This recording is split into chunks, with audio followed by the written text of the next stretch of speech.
What's up, everybody? Happy Friday. Hope all you're having a great day so far. Uh, Getting into this episode, just when I was about to say something nice about Carly, I was planning to. I really was. I was gonna say nothing but good things about her today until I watched today, and I saw further what she was trying to do, and it pissed me off. First of all, I want to say this. I do like the fact that she went over there to check on Kim and she brought food. That's a smart move. She brought some bagels, and God knows I love my bagels with my cream cheese. I do. Um, First of all, one thing I would never do if I went to somebody's house or somebody came to my house, you are not gonna lick my knife. Like the way she licked the cream cheese off the knife, I said, no, you're not licking my knife. That's not going down. I just didn't like that. Because it's something I wouldn't do at somebody's house. I'm not licking your knife. You ain't gonna come lick mine. No, it's not happening. But I did appreciate the fact that she went there to check on Kim until I realized what her real motive was. When she found out Drew was at Kim's house the night before, she was like a dog with a bone. As soon as she found out, she just kept prying and prying to get more information. And then when she bumped into Drew at Charlie's, she was I'm glad Drew called her ass out though. Drew knew exactly what Carly was doing. She saw him as a threat to Jason and Sam getting back together. That's what she saw. So she kept pushing and pushing for him to try to make things work with Kim on a romantic front since her and Julian broke up. That's exactly what she was doing, and I'm glad Drew called her out on it. Even though he got weak towards the end and decided, yeah, maybe this relationship thing could work. She was trying to manipulate your ass. That's all Carly was trying to do.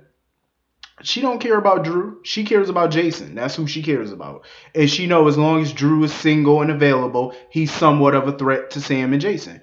She know that. That's why she was trying to push and push and push for him to go talk to Kim and try to rekindle something with her. She wasn't looking out for his best interest. She was looking out for Jason's best interest. That's what she was doing. Um, Carly just need to butt out of people's romantic life and focus on her own damn marriage. That's what you need to do. And don't she got a hotel to run? And yet she's hardly ever there. Like, for somebody who co-owns a hotel, you sure do have a whole lot of free time on your hand. I'm just saying. Like, I know if I co-owned a business, I would be extremely busy, especially in the morning. Like, Olivia's at the hotel. Why aren't you? You're running around to Charlie's, running around dropping off bagels.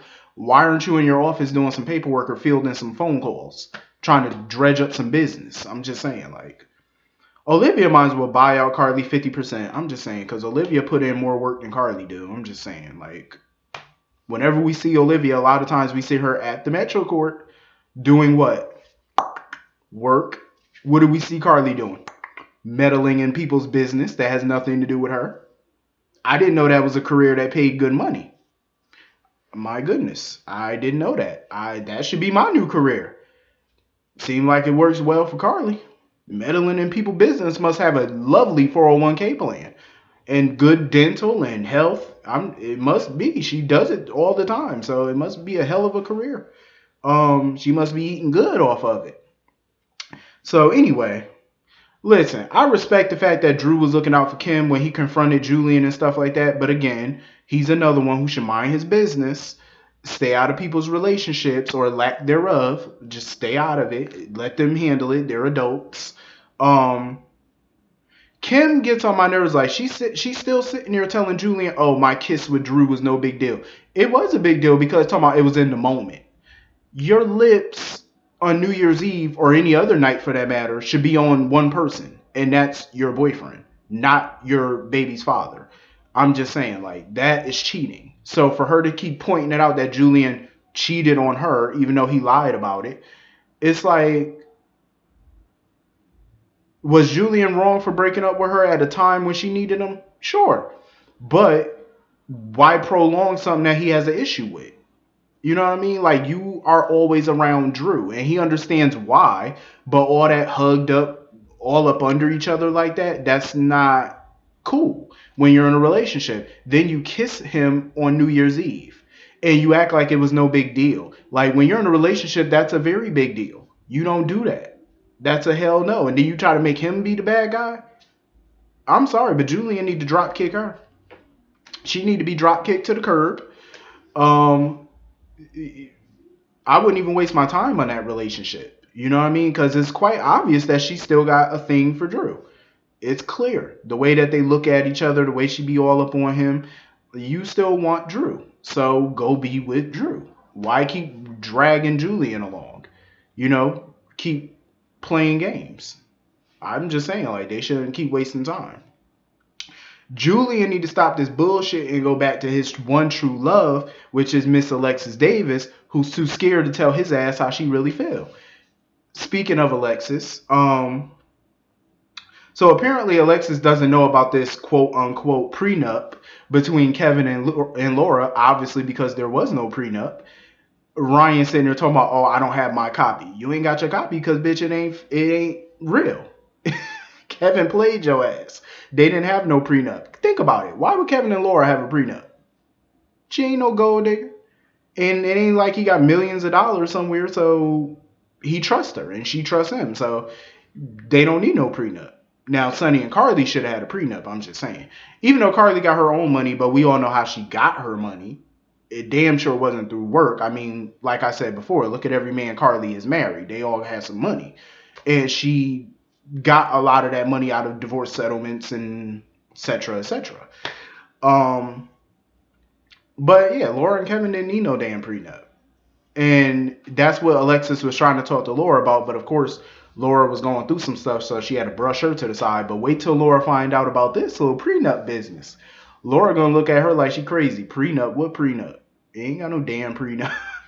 That was a good ass move on Kevin's part. That was brilliant to slip that in there that they had a prenup knowing damn well they didn't. That was ingenious.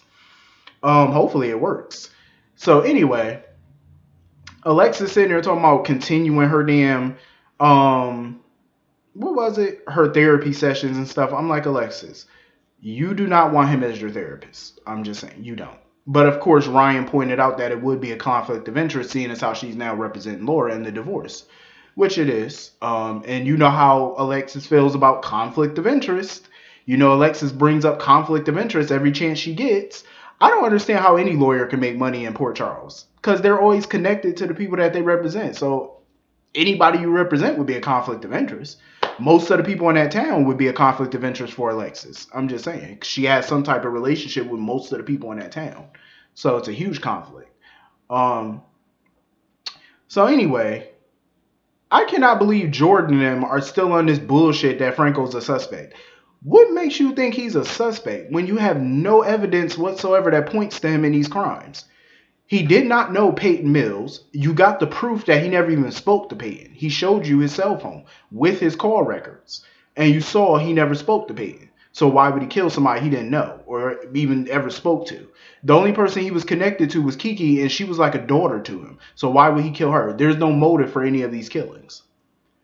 Jordan was claiming that, oh, he's connected to all these people. How? He's not connected to Lulu. He's not connected to Peyton. He was barely connected to Mary Pat. The person who's connected to each and every one of these persons is Kevin/Ryan. Hello, he was married to Lulu's mother. He was banging Kiki's mother. He was interviewed by Peyton Mills for that documentary, and he worked with Mary Pat at Ferncliff, and they got into an argument over Carly's treatment. So there's your connection right there. It's staring you in the damn face. I don't get why you're so dumb and oblivious and don't want to see it. Like, Jordan is the worst. I'm like, it's staring you literally in your face. You even have a picture up on the bulletin of Ryan. You even have a picture up on. That's what's staring you in the face. Think. Hell, you ain't even got to think on this. Just do. Because it's right there. It speaks for itself. Damn. A pup named Scooby-Doo could figure this case out before they would. That's a damn shame. They need to get Kojak or somebody, dig his ass up from the grave and let him solve this. Hell, a dead man could solve this case. Like, this don't make no damn sense. Franco. What evidence? You have absolutely nothing that proves, that ties him to this. All Jordan has is a folder with notes in it from Peyton that says talk to Franco. The only reason he wrote talk to Franco was because he needed to talk to Franco. That's your evidence that points to him? That's all you got? That ain't gonna hold up in no court? She need to turn in her damn badge. immediately, effective immediately. She needs to resign as police commissioner because this is ridiculous. Um. So anyway, Ava's running around the Metro Court in the hospital like a crazy woman, trying to get Olivia Falconeri, Olivia Quartermain. Let me correct myself, because Olivia damn sure had to correct Sonny. That fool said, "Oh, this is Olivia Falconeri." She said Quartermain. I said, "Yeah, Sonny, get that right." He just don't like saying the Quartermain last name. That's what it is. He know damn well who she married to, jackass. He was doing that to be a little smartass. Um, so anyway, Ava was trying to get Olivia to help her because Olivia had those psychic visions and stuff like that. First of all, I kind of wouldn't blame Olivia for not wanting to help Ava because I mean the bitch did shoot you, but I mean she put a bullet in you, so I can understand you not wanting to help this hoe. But at the same time, like Olivia said, if she could, she would. Why would she sit there, even though she don't like Ava? There's no way she would sit back and let a murderer get off scot-free just because of her dislike of Ava. She was like, that's not going to happen. But she hasn't had those psychic visions in years. And I remember it's been a while since she had them. It's been some years. And she usually had visions of the future, not the past. So I understand where Ava was coming from, though. She's just a desperate mother, a grieving desperate mother who's desperate to find out who killed her child. Well, you're going to be pissed when you find out that the son of a bitch that you're sleeping with is the one who did it.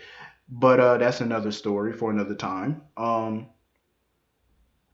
then Ava showed up to the hospital trying to talk to Lulu. The way she went after Lulu, I said, damn, bitch. Like, she went after Lulu with full press. She was not playing. Like, I don't blame Laura for jumping in, kicking Ava out the room. I don't blame her. Like, this woman was stabbed. She's recovering. She just told you right now she can't remember. And you're going to sit there and berate her like that? Like, that was just uncalled for. I understand that, you're grieving and stuff, but there was no cause for you to act that way. And, I agree with Laura on that.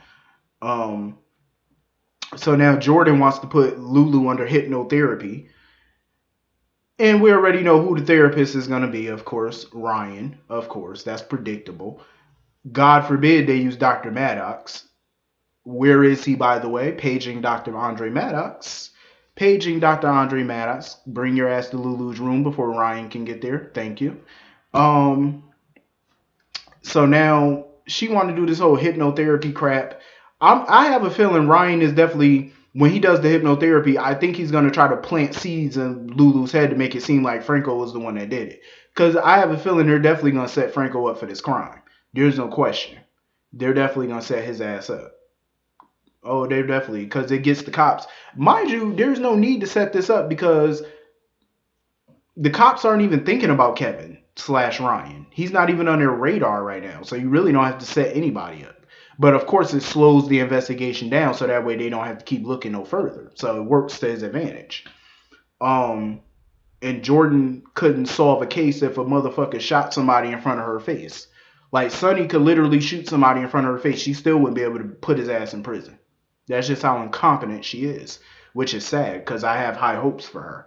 I just don't like the way the PCPD is written to look incompetent and stupid. It's like, come on, a third grader could figure this out. Even if I didn't know who the killer was, it's not difficult to figure some things out. Figure out the connection.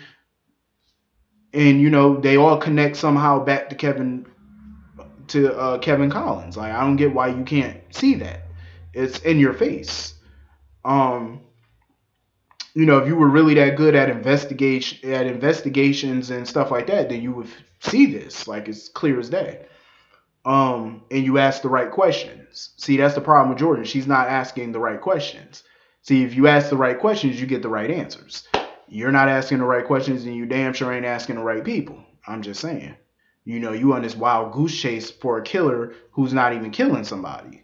Like, come on. And besides, the night that Lulu was stabbed, Franco was with Jake and Aiden that night baking cupcakes the night she was stabbed. So he has an alibi right there. So anyway, moving on from that. Who else? I'm trying to think. Who else was on this damn episode? So basically, Sonny and Olivia are worried about Dante. They trying to figure out how to get in touch with Dante. Brick is working on it, but so far no luck. So my guess is, of course, he's gonna go to Anna. Sonny's gonna go to Anna and try to figure it out. I mean, she does have contacts at the WSB, of course, and Robert is in town, so he would be able to try and get in contact, maybe. Um, I feel bad for them though. Having a child out there that's missing, you can't call them and they can't get in touch. Like it's worried. It's very worrying. I would be worried too. You know what I mean? He's on a dangerous assignment, going after a criminal that don't nobody really care about. But well, we the fans don't care about this particular criminal. But anyway, that was pretty much Friday's episode. Franco and I guess Franco is gonna go back to being Ryan's patient.